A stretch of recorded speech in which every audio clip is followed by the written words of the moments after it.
page 143. So conditional probability is kind of what it sounds like, probability that has conditions on it. So the conditional probability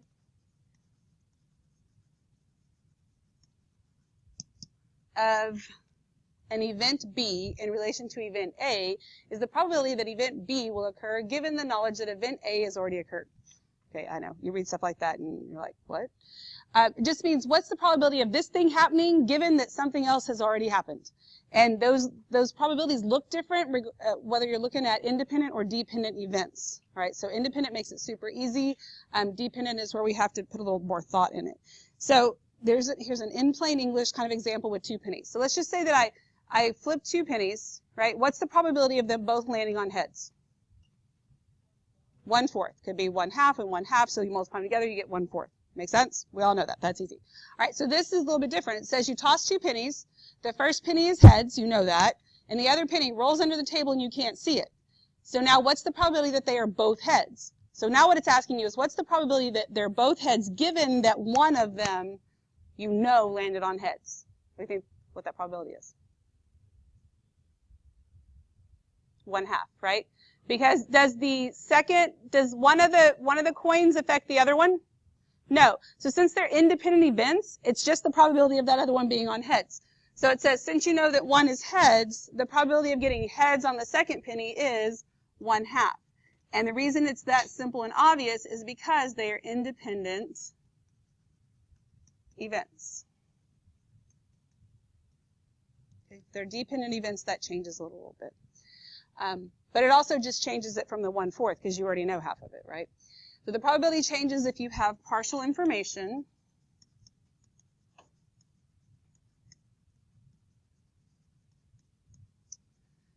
And the affected probability is called the conditional probability.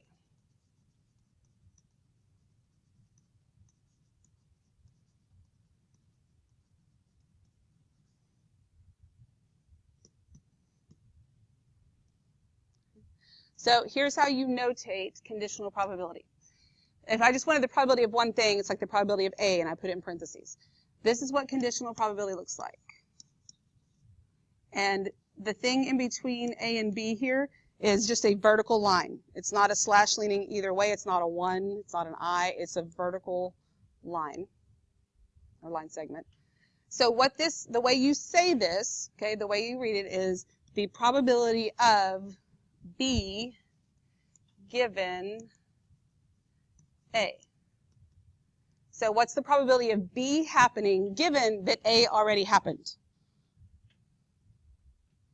What's the probability of the second one being heads given that the first one landed on heads? Everybody okay with that so far? This notation's important. You got to know what that means so you know what to do with it. All right, so to establish our formulas for conditional probability, we'll need to revisit our previous discussion of independent and dependent events. So if events A and B are independent, where event A has no effect on the probability of event B, then the conditional probability of event B given event A is simply the probability of event B. Here's what that means. The probability of B happening given that A already happened is just equal to the probability of B. It doesn't make conditional probability any more complicated. If they do not affect each other at all, then it doesn't mean anything, whatever happened with A. It's just the probability of B. So another reason why it's important to be able to read something and figure out if it's independent or dependent, because that changes the complexity of what you have to do with it. If it sounds like a conditional probability question, but you know that it is just an independent event, then you don't have to go through all the conditional probability, jump through all those hoops. You just know what it is. Okay? So let's look at why that happens here. It says 2 colored dice, 1 blue and 1 yellow, are rolled. It says what's the probability of rolling, quote, boxcars, which is 2 6s. So A is not conditional. It's just saying what's the probability of that. So that means I'm looking for the probability of, and I have a blue and a yellow. The probability of me rolling a blue 6 and a yellow 6. What's my little symbol look like for and? Is it the U? the upside down U looking thing. So a blue 6 and a yellow 6. That's what I'm looking for. I'm looking for an intersection. I have two events happening. So there's two little blanks. The probability of rolling a blue 6 is what? 1 out of 6. The probability of rolling a yellow 6 is 1 out of 6. So the probability of rolling boxcars is 1 out of 36. Okay, so that's like the stuff we were doing yesterday, right? So then it goes on to say, what is the probability of rolling boxcars knowing the first toss is a 6? So what that is saying, it's the conditional probability. What's the probability of rolling a yellow 6 given that a blue 6 already happened? So this means that blue is 6. It's telling you that. So basically you know half the information. You've got some partial information there. Are these independent or dependent events? Independent. One doesn't affect the other, right? So this is independent. That makes a difference. So if it's independent, you don't even have to know the little formula that you don't know yet. Since it's independent, the blue 6 is irrelevant. All you're really looking for is the probability of a yellow 6, which is what? 1 over 6. So independent, kind of nothing changes from what you've done before. Dependent, it's going to look a little different. Everybody okay so far? Stop me if you got a question. All right. Okay, so now let's look at dependent.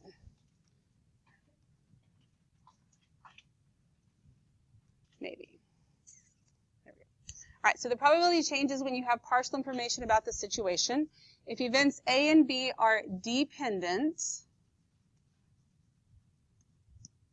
where event A has effect on the probability of event B, then we saw that the probability that both events occur is defined by, okay, so we saw means that we've already done it. So I want you to look back at the filled-in notes that we finished yesterday. And on the second page where we talked about independent and dependent, and we had this, okay?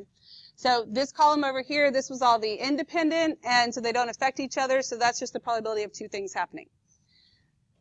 Dependent, for probability of A and B, which is this A intersection B here, is this, okay? So the probability of A times the probability of B after A occurs, okay? What's the probability of me picking a yellow marble given that I already picked a green one and I kept it, right? So we've already done those things. That after, forgot to erase this from last period, is really, we say it as given. That's what happens in our conditional probability, so write that in there. And what that is then, the probability of A and B, when they're dependent, is the probability of A times the probability of B given that A already occurred. So we've already done these pieces. What we're doing today is doing the same stuff but in a little bit of a different order. So yesterday we were finding the probability of A and B happening and using these pieces. Today we're going to be looking for this given that we can find these two things. Does that make sense to you? So you're just kind of looking for a different piece of the little equation. So this whole setup is exactly what we were doing yesterday. We just didn't know that notation yet. Everybody with me? So let's go back to the notes for today and write that in there. So what we just looked at was the probability of A intersection B is equal to the probability of A times the probability of B given that A has already happened. So that whole we saw means that's old business. That's what we've already been doing. You were doing that stuff before you ever met me, okay? So what I need to do, since we're talking about conditional probability, and this is the conditional part of it, is that I need to get this by itself. So in order for me to get this part by itself, this is being multiplied by the probability of A, so what do I do here? Divide. So the probability of B given that A has occurred is equal to the probability of A intersection B divided by the probability of A. And so that you can get it in things in the right order, remember that this is the probability of kind of like the thing you're looking for. This is the one you already know. When you get it into this, most people can remember that it's the A and, or it's the two things at the top, but like which one goes in the bottom. This second thing that you already know about goes in the top and in the bottom. Okay? So I'm not dividing by the probability of B, I'm dividing by the probability of A, or whatever the second thing happens to be. Right. Everybody okay so far? All right, let's see how we're going to apply this. So this first example, we have a bag that contains 12 red M&Ms, 12 blue M&Ms, and 12 green M&Ms. You're going to randomly choose 2 M&Ms. What's the probability that you choose a blue one on your second turn, given that you choose a blue one on your first turn? Okay, so the first thing we want to do is write down our little conditional probability equation and thought process here. What's the probability? It clearly says, what is the probability you choose a blue one on your second turn, given you chose a blue one on your first turn? So what's the probability that I got a blue on my second turn, given that I got a blue one on my first turn? So if you can interpret the question part of it and write it down as the conditional part here, then you should be able to get the rest of the little equation easily. That means I will need the probability of blue 1 intersection blue 2 divided by the probability of what? B1 or B2? B1. It's the second part. So, are you capable of finding the probability of drawing a blue one and then drawing a blue one? Yes. Okay. And it doesn't say that you are, it doesn't say whether or not there's replacement there, but I'm randomly choosing 2 M&Ms. It doesn't say I put the first one back. So then you assume I'm choosing 2 of them. That means in the end I'm going to have 2 in my hand, which means I'm not putting the first one back. Okay? So that means that the probability of B1 intersection B2, there's 2 drawings that are happening. In order for me to find those probabilities, I need to know how many total M&Ms there are. How many? 36. Okay. So the probability of me choosing a blue one is what?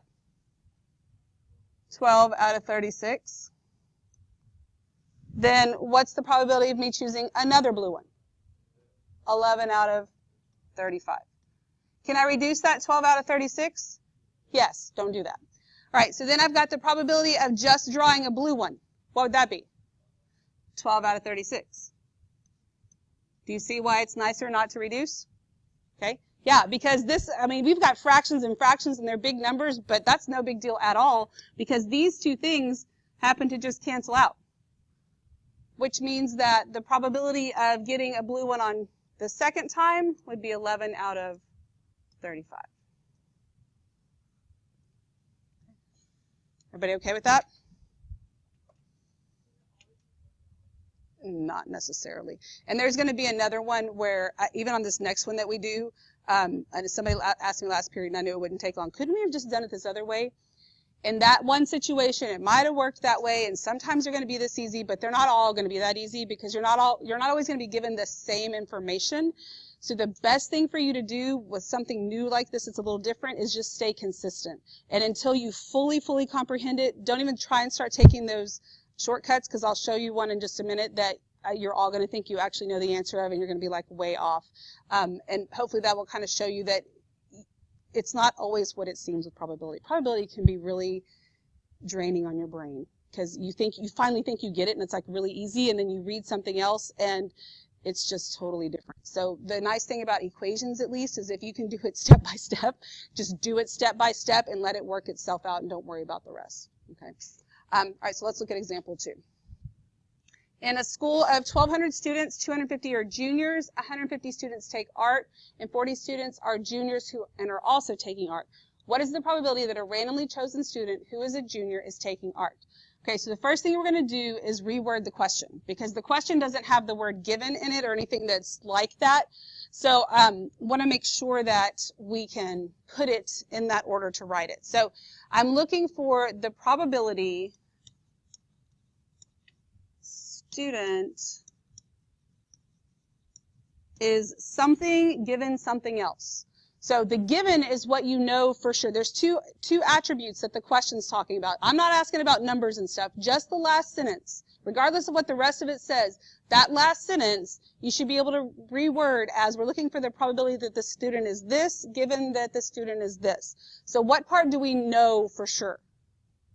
Junior. Okay, so we know for sure they're a junior, which means I want the probability the student takes art given they're a junior. Does that make sense? And if you can get it worded that way, then you've pretty much just set up your little probability equation.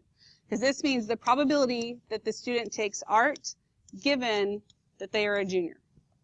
That's this sentence translated into probability notation.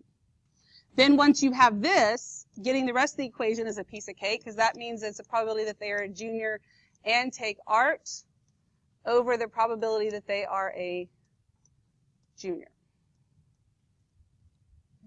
Everybody okay with all that so far? All right, so I could figure out how many kids are juniors, how many kids take art, and multiply those things, but do I know how many juniors there are that take art? Yeah, they gave that to me, right? That's how many? 40. So there are 40 kids that are juniors and take art out of how many? Is it 250 or is it 1,200? Who are you choosing the kid from? All of them. You're not choosing out of a group of juniors. You're choosing out of the entire student body, right? And 40 of the entire student body are juniors that take art, so it's 40 out of 1,200. Right? Then the probability that they are a junior, how many juniors are there? 250 out of a total of 1,200. Could I reduce some of that stuff? Yes, but I'm not going to just yet, because I've got a fraction and a fraction. Is that really that big of a deal? No, because when you divide with fractions, what's your rule? You flip and multiply. So this is 40 over 1,200 times 1,200 over 250. And then what happens to the 1,200s? They cancel out. And that gives you, come in, 40 over 250. Sorry. I do. How many do you need?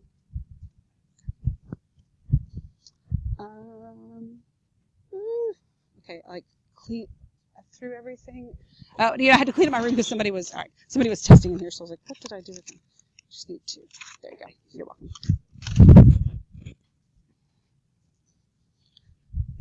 So I get 40 over 250, right? And then what happens to the zeros? They cancel out. So your final answer then is 4 out of 25. So this is where somebody said, well, we already knew that they were juniors and taking art, and we knew how many juniors there were, so couldn't we have just taken the 40 out of the 250? And again, yeah, that works on this question, but you may not always be given all of that information, and instead of having 20 different ways to do things, it's better to just be consistent and keep plugging it in the same thing, and that's going to work out the best, because you're not always going to have everything that you need. Okay, everybody good? All right, because remember, we're picking the student out of the whole student body there. All right.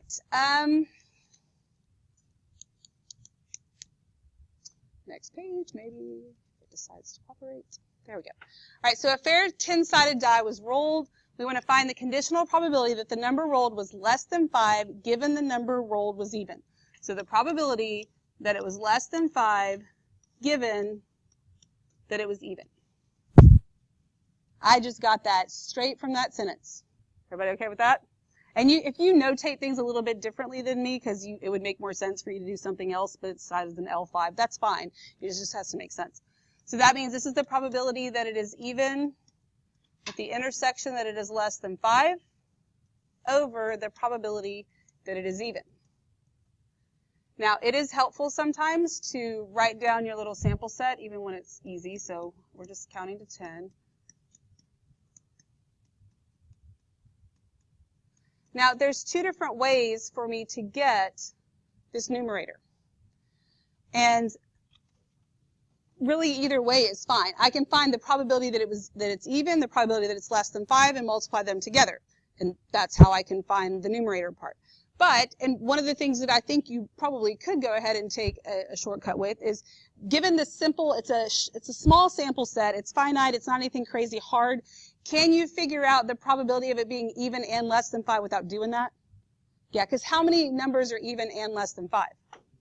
2, because it's, these down here are less than 5, so there's just 2. All right, so that means that I know that there is 2 out of how many? 10. 2 of the 10 are even and less than 5 over the probability that it's even. How many are even? 5, okay, out of 10. And I know that 2 tenths reduces to 1/5, but again, I wouldn't reduce just yet because I do 2 over 10 times 10 over 5. Those 10s cancel out, and you get 2/5. Oh, I'm writing 25. You get 2/5. Okay. Everybody good so far? Okay with that? All right, so I want you to look at example 4. It says your neighbor has 2 children. You learn that he has a son, Joe. What is the probability that Joe's sibling is a brother? So I want you to think about that. I'm going to give you a minute to think about that while I go check roll. Come up with what you think the answer is. You don't have to do any work or anything, but just come up with what you think the answer might be, and then we'll talk through it. All right, so somebody tell me just what you think your answer is. Okay. Have we talked about any of these at all in the last 3 days as percentages? Okay, so one half. All right, so anybody have anything other than that? We all think it's 1/2? Because it kind of seems like the tossing of the coin, right? It's like I flip a coin, and it doesn't have anything to do with each other. This totally does, and 1/2 is not your answer, okay?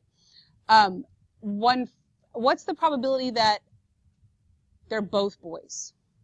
Just before 1/4, right? Because 1 out of 2, 1 out of 2. The probability of having 2 boys when you have 2 kids is 1/4, right? But that's the probability, listen to what I just said. It's the probability of having 2 boys when you have 2 kids, right? So the fact that there are 2 children here in general affects this when you don't really think that it does. So this is one of those where, it seems real obvious and real easy, and it totally is not. And if you don't think through the whole thing and try and plug numbers into where they go, you miss all of that, and then it's just not 1/2, okay? So this says we want the probability, and I used to use like O for 1 and T for 2, like 1 boy and 2 boys, but I don't know that necessarily makes a whole lot of sense, so I'm going to try something different here. I want to know what's the probability of having a second boy given that you have a boy. Now, does it say in here which one's older? Like the one you know is a boy or the other one? It doesn't, because birth order makes a difference too, right? So what we're looking for, this is it. Probability that his other child is a boy given that one of them is a boy, that we don't even know who's older and who's younger. So that means that's the probability of having 2 boys, a boy and a boy, divided by the probability of just having a boy.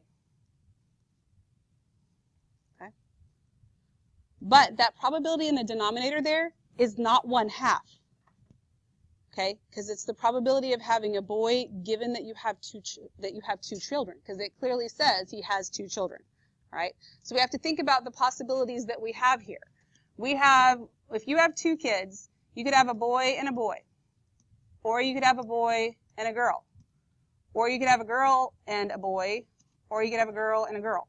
Right? Aren't those the 4 things that could happen? Okay?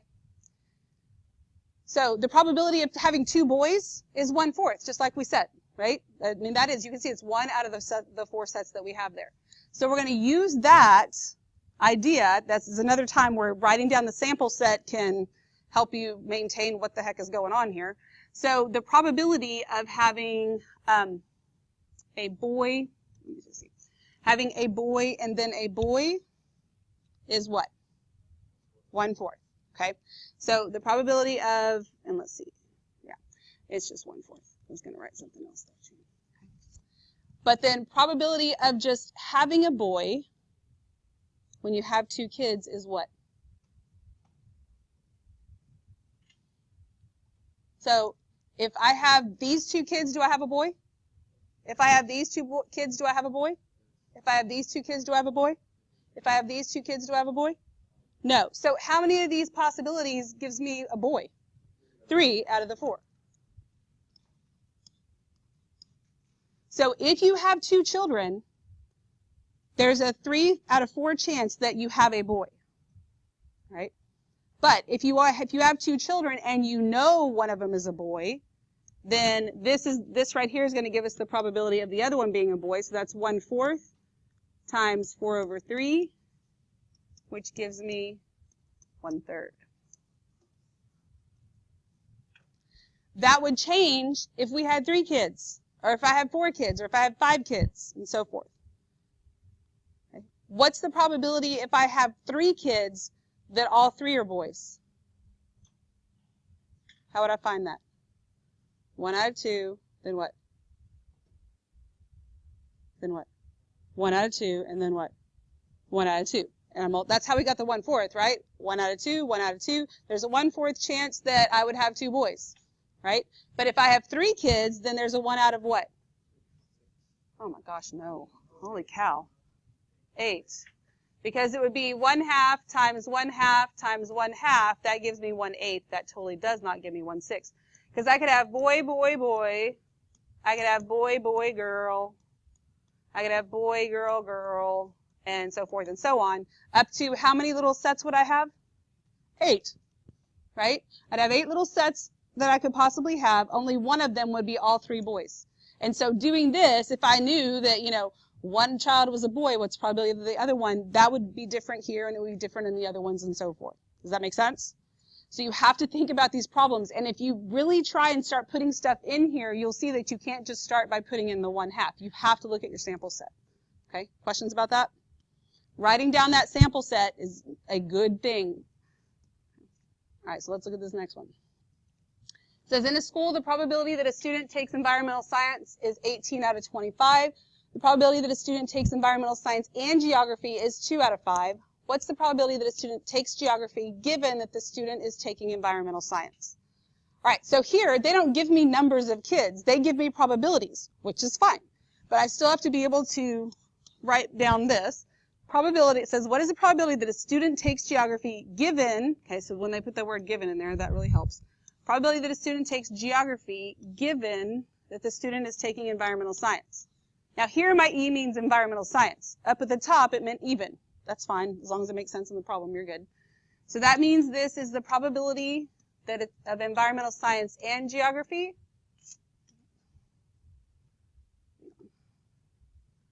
And geography over the probability of what? Environmental science. Okay. All right, so do I have the probability of environmental science and geography? Yes, because it says the probability that a student takes environmental science and geography is 2/5. So I already have the numerator. It's 2/5. Do I know the probability of them taking environmental science? Yes. The probability that a student takes environmental science is 18 out of 25. So I didn't have to actually find any of those probabilities. They just flat out gave it to me. I just had to know how to use them correctly. So then this is going to give me 2/5 times 25 over 18. Now, yesterday somebody said to me, I never learned how to cross cancel, even though I've retaught it to you multiple times. But just to be clear on this again, if these two fractions were in a proportion, which means they're equal to each other, there ain't no cross canceling at all. You cross multiply. This is not cross multiplying. This is multiplying straight across. And when you multiply fractions straight across, this is basically what's happening, and you can pretend like it's all in one big fraction. That's all that's happening. So when you cancel, this is in the numerator of the fraction where this is the, this is in the denominator, the fraction that this is in the numerator. So 5 goes into 5 once, goes into 25 5 times. And then the 2 and the 18, 2 goes into 2 once, into 18 9 times, which my answer in the end is 5/9. And because I know my fraction rules, I don't have to multiply at all. Okay? Those are things you absolutely have to know. If you do not have basic fraction knowledge, especially by this point, I don't know where the heck you've been, but it's going to be really tough moving forward because there's going to be so much that you have to do that calculator cannot do for you. You're not even going to know how to do the algebra stuff you need to do. Okay? All right, now grab a highlighter and open the other one that had all the words in it that we highlighted.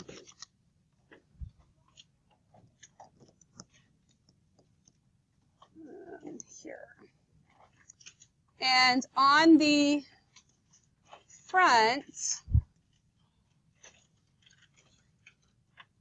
go down, and I'm on the very front, underneath where we talked about union and intersection, it talks about conditional probability. So it gives you the notation and talks about the conditional probability of event A and what the little the vertical slash means, and then the little equation and how to read it. Okay, things that you may need to come back to at some point.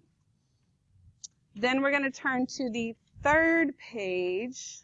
Isn't anything on the second page? Third page, where we did some stuff yesterday. And at the very top, this huge long paragraph, which I'm not even going to read to you right now, but it does kind of explain it again, kind of what we've talked about. Conditional probability is the probability that an event occurs given that another event has already occurred. Given.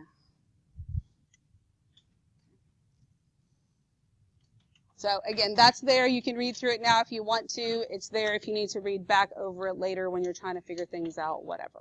Okay? Any questions at this point? You good? All right. So you can go ahead and leave that stuff in.